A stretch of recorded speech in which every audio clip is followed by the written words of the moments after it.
Welcome back. We've been discussing the relation between music, identity, and social stratification. We have discussed the idea of cultural capital.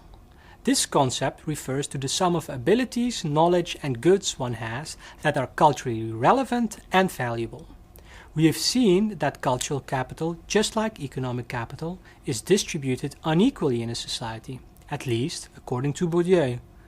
Now let's zoom in on the unequal distribution of cultural capital. Bourdieu refers to the class that possesses an abundant amount of cultural capital as the dominant class. This class has the cultural capital that enables them to produce, decode, and understand works of art and music. For example, they may understand elaborate jazz harmonies, so they can relate to the music of John Coltrane in more than only a spiritual way. Let's now listen to some of Coltrane's music.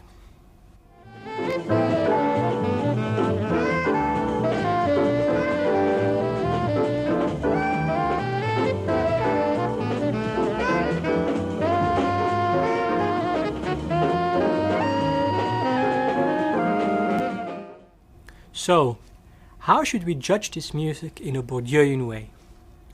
Whether you like or dislike this music will to some extent have to do with whether you have the right cultural capital.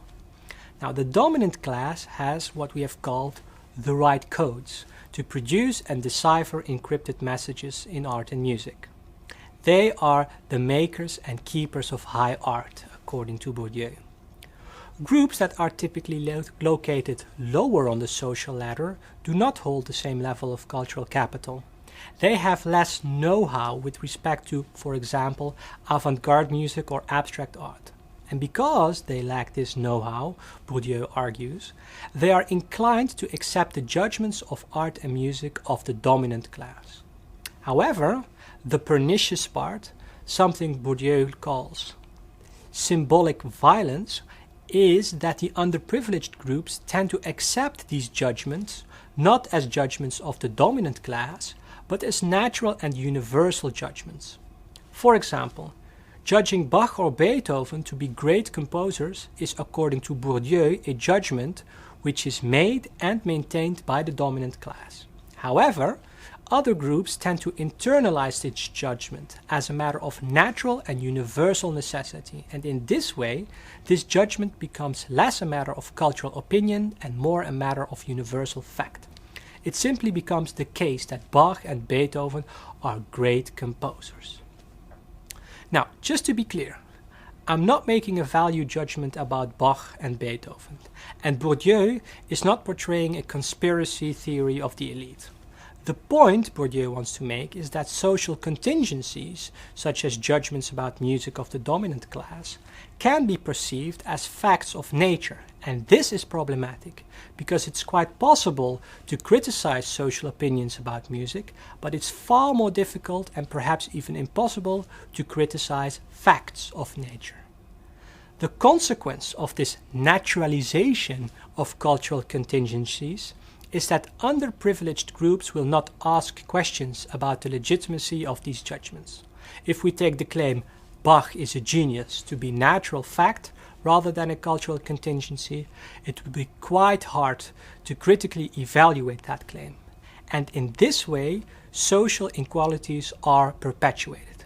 Being born into a family with an abundance of cultural capital, for example, a lot of Bach, means that one has an abundant opportunities to understand and participate in, let's call it, serious music. This is no guarantee that one will grow up to love Bach, but the dice are at least loaded. Now, on the other hand, being born in a family with limited cultural capital means that one has limited opportunities to understand and participate in serious music. In addition, that person will be more inclined to accept musical judgments from the dominant class and internalize these judgments without critical reflection. Now, this all means that one's musical identity is pretty strongly linked to one's social position.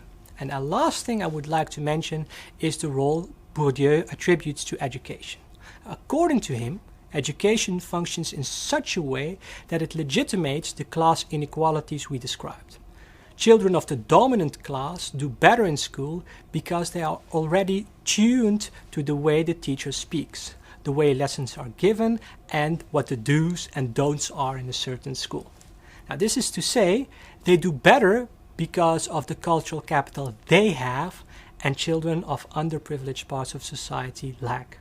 Now, notice that cultural capital of children is something they are born into and receive by chance rather than merit. Nobody deserves to be born the son of a king, just like nobody deserves to be born the son of a beggar. However, success in school is seen as the result of individual talent and merit, not as possession of cultural capital, and therefore, for Bourdieu at least, education helps to legitimate and perpetuate inequalities. Pupils who do well are seen to deserve this and vice versa. Thus, the children of the dominant class are crucially advantaged over the children of subordinate classes in that they enter the educational system already well prepared to succeed within it. Now, to be fair, I have to mention that this Bourdieuian association between social stratification and art has been criticized. For example, the concept of cultural capital is open to a lot of interpretation, perhaps too much interpretation, which makes it very hard to use it in sociological research. And in addition, it may be the case that the impact of social stratification is exaggerated by Bourdieu. Especially in our day and age, where a great variety of music is readily available and easily accessible, one can wonder whether social stratification really has the impact Bourdieu attributes to it. But nevertheless, his critique of judgment of taste and social stratification remains an important one and an influential one. So, this brings us to the end of the two-part lecture, where we have discussed the relation between identity, musical judgment, and the structure of society. And this triad nicely illustrates how these three concepts influence one another. In short, one's social position heavily influences one's identity, and one's social position and identity, which are interdependent, in turn influence one's musical judgment. We also discussed Pierre Bourdieu's idea of cultural capital, and the way this capital is unequally distributed through the paths of social stratification. And this leads to symbolic violence, which refers to the acceptance of cultural judgments made by the cultural elite, by presenting these judgments as natural and universal, rather than as cultural and contingent. Now, I do encourage you to do this course's activity, because it will stimulate you to put these somewhat theoretical ideas into practice. See you next lesson.